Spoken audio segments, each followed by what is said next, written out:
Welcome to the Sneaker Teacher channel. Today we're going to be using the distance formula to find the exact distance between a pair of points. I have points E, which is 8 and 6, and I have point F, which is 0, -2.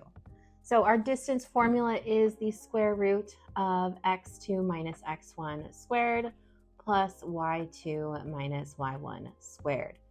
Strategy here for you is to label your points that you have, the coordinates, as x1, y1, x2, y2. Makes it a little simpler plugging in. So our distance from E to F is equal to that square root. Don't lose your square root along the way, so rewrite it each step. We're going to plug in those values. So we get 0 minus 8 squared plus -2 minus 6 squared. Remember to work inside out. So I'm going to do inside of my parentheses. So I get -8 squared plus, and again, -8 squared. Don't forget your square root.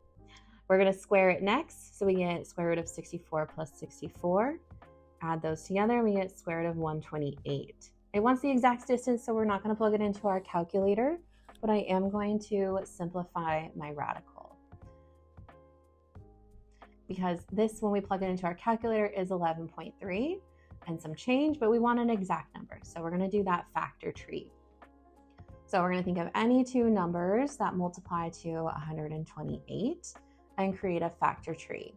You can start with any two. I picked 4 and 32, and you're going to break your factor tree down to all the prime number roots. So 4 down to 2 and 2, 32, keep going. So we got 8 and 4, again 2 and 2 for that 4, 8 to 4 and 2, and then a lot of 2's on this one. So we got all to our prime numbers. We're going to look for those pairs or partners in crime. So we have 3 pairs of 2, so I have 2 times 2 that go out front of our radical. And then the leftover inside of our radical jail is that leftover 2. Again, only look at those roots.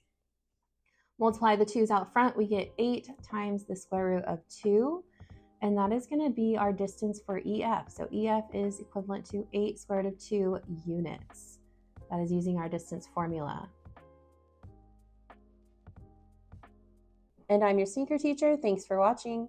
Drop a comment below if you've got questions or want another problem. Don't forget to subscribe, keep your kicks fresh, and stay irrational.